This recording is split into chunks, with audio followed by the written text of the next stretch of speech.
Hello everyone, welcome back to our channel. Today we'll start our discussion about complex numbers and quadratic equations. This is chapter 5 of your class 11th Maths NCERT. We know that the general form of a quadratic equation is given by ax squared plus bx plus c is equals to 0. Here you have three terms. It's a quadratic equation in a single variable x. That means the maximum power that x can hold in any of the terms is 2. A, B, and C. These are said to be coefficients. C is a constant term, B is the coefficient of x, and A is the coefficient of x squared. We also know that this kind of equation does have two solutions or two values of x or two roots or two zeros. They all mean the same. To say that this equation has two solutions is equivalent to saying that it has two roots, two zeros, or two values. We know that such kind of quadratic equation can be solved either by middle term splitting method or by completing the squares method or by a quadratic formula. The quadratic formula in discussion is minus b plus minus root of b squared minus 4ac upon twice a. Here, in this particular formula, there are two roots. First root, minus b plus root of b squared minus 4ac upon twice a. Second, minus b minus root of b squared minus 4ac upon twice a. b squared minus 4ac is also represented by capital T, your discriminant. Based on the value of this nature of this discriminant, we can determine whether you have equal roots, real roots, or non-real roots. If the value of d is greater than 0, then you will have real roots. If value of d is equals to 0, then we will have equal roots. If value of d is less than 0, we will have non-real roots.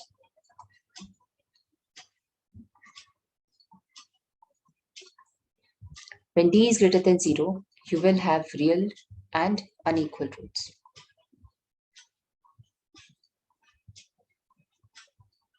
Now, the first two conditions are already covered in 10th standard. The discussion for d less than 0 will be covered here. If you say your d value is less than 0, you mean b squared minus 4ac is less than 0. One such example of this kind of condition would be x squared plus 1 is equals to 0. Comparing this equation with your original general equation of quadratic form, general form of quadratic equation, we can easily see that a is equals to 1, coefficient of x squared, b is equals to 0, and c is equals to 1. Here, putting it into this particular formula, b squared minus 4ac is equals to minus 1. By substituting these three values, this is less than 0. Hence, for this particular equation, you will have non-real roots.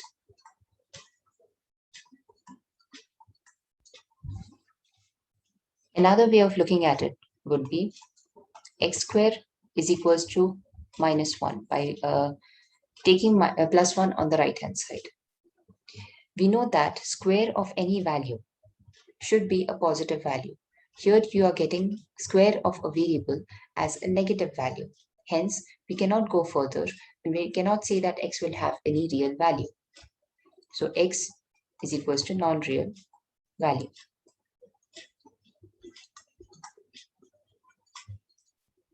So how can we solve this kind of quadratic equation? Since we say that x is not real, therefore the discussion of this has been expanded, and now we have something called imaginary roots or imaginary values. If x cannot be real, it has to be imaginary. Such kind of imaginary numbers are represented by using a symbol called I, which stands for iota. A complex number, which is the heading of this chapter, let us represent such a complex number by Z, is equal to real value plus I times imaginary value, I times something. Now this I or iota is said to have the value equal to root of -1. In the previous discussion, we had this problem, I square was equals to -1. So now the original quadratic equation can be written as x square,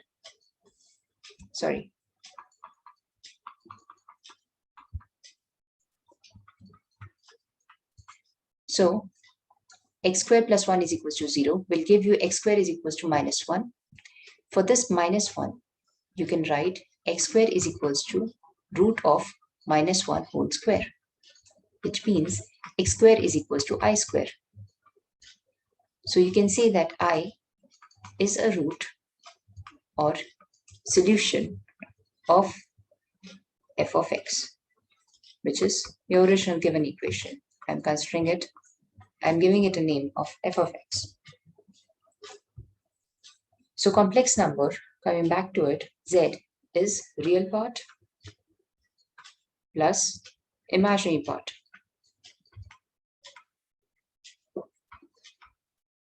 The mere fact that we have called the second part as imaginary is because of the existence of I. A and B both are real. They are real numbers. So the symbol I separates a real value from imaginary value.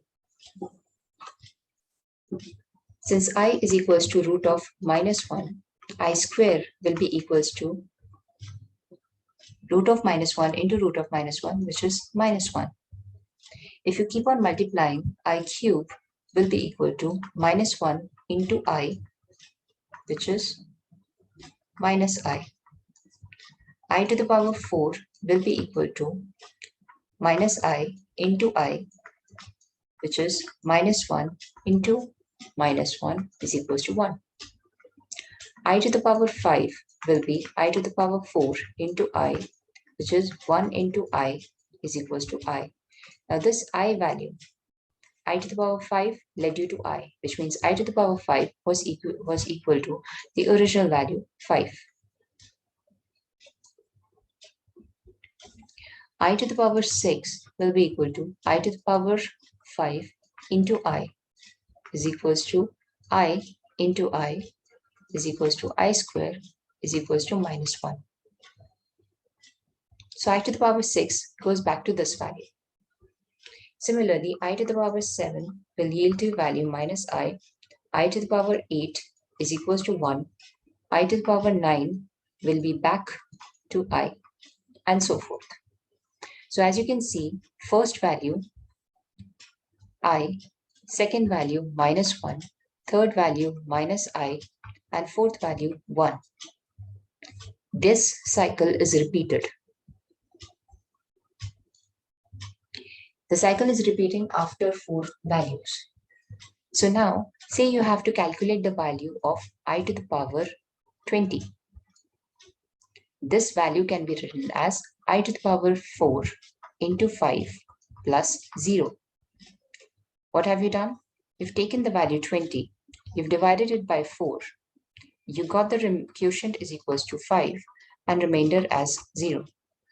Now you've represented this 20 in remainders theorem form, which is Q into your divisor plus R, which is 5 into 4 plus 0.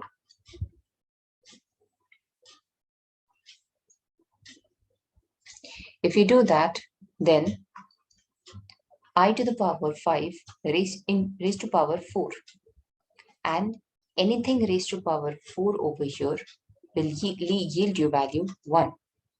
So this value is equals to 1. Or simply put, you can write it as the inverted powers as well. I to the power 4 to the power 5, which is equals to I to the power 4 is 1. So 1 to the power 5 is equals to 1.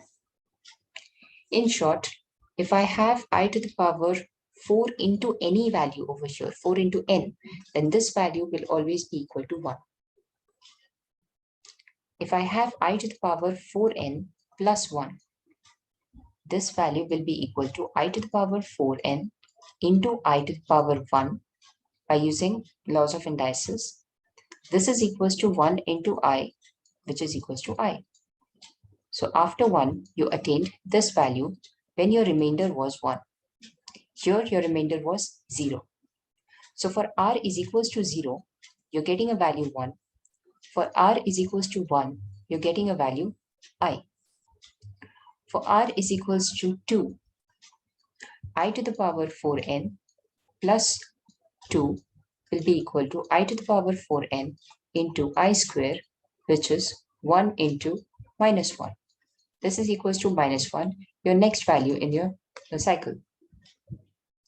For r is equals to 3, I to the power 4n plus 3 is equals to I to the power 4n into I cube. This is equals to 1 into I cube. I cube, as we know, is minus I. Therefore, this value is minus I, next value in the cycle. With this, if you can keep on continuing, your remainder, as you know, will never exceed this value. That means for any number, this we've already studied, if you have a number p of x and you divide it by g of x, you will get quotient as q of x and remainder as r of x, and this r of x value will always be less than g of x, but it will always be greater than or equals to 0.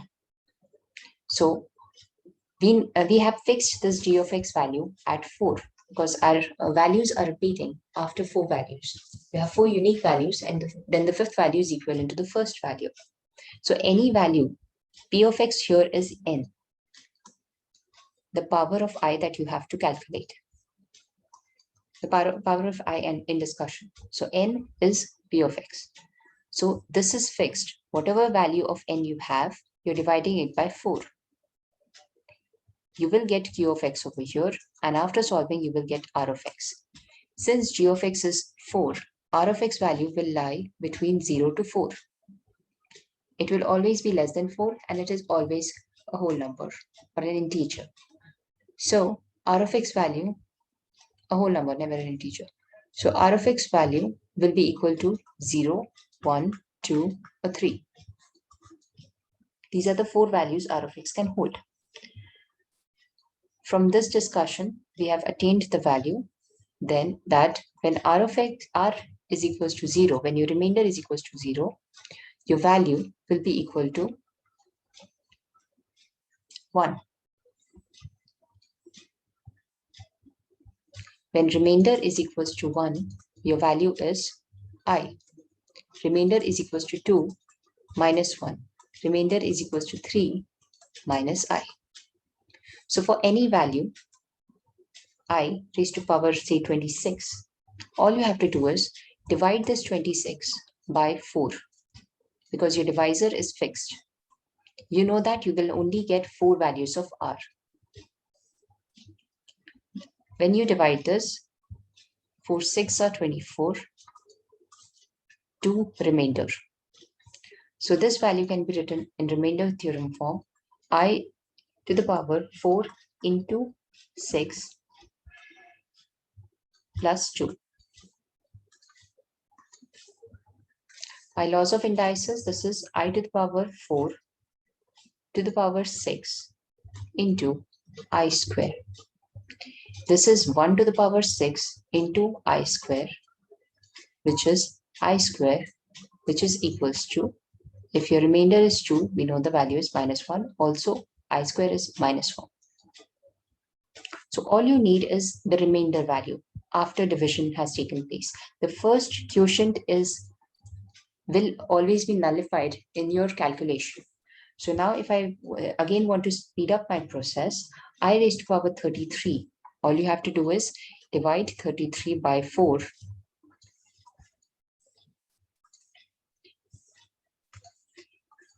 Divide 33 by 4. 4 8s are 32. Your remainder is 1. As soon as you know the remainder is 1, r value is 1, you can directly write this value is equals to I. So you need to memorize these 4 values, and that's it. Whatever power of I you need to calculate becomes easy.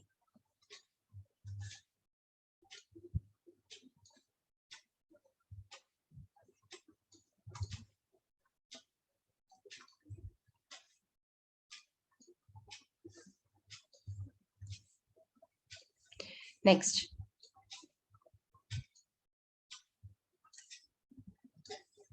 let's consider a general, a complex number. Z is equals to A plus IB. We can do all the mathematical calculations or operations on it. All algebraic operations that are valid for real numbers are also valid for complex number with some exceptions. So we'll first go with the basics: addition, subtraction, multiplication, and division. For addition, you would require two complex numbers. So let us consider this as Z1 is equals to A1 plus IB1 and Z2 is equals to A2 plus IB2. Adding two values means LHS gets added with LHS and RHS gets added with RHS. You have two terms in each complex number, a real part and an imaginary part. The real part gets added with real part, A1 plus A2. In the imaginary part, you can take I common and add the B1 with B2. If you are subtracting Z1 minus Z2, you can write this as Z1 plus minus of Z2. Again, substituting these values, A1 plus IB1 plus minus of A2 plus IB2 is equals to A1 plus IB1 minus A2 minus IB2. This is equals to A1 minus A2 real part plus I B1 minus B2.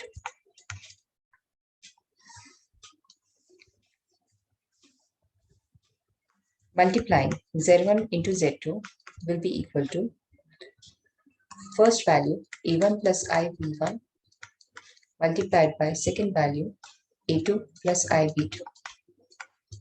Your first value gets multiplied with first value, which is A1 A2 plus this term multiplied by this, which is I times B1 A2 plus I times A1 B2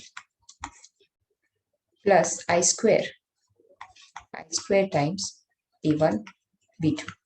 We know that I square is equal to minus 1. So beyond this point, we can substitute this I square is equals to minus 1.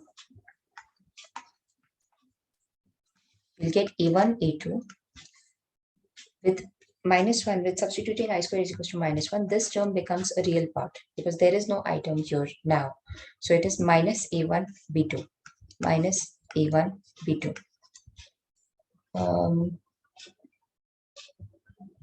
Sorry, it's B1 B2.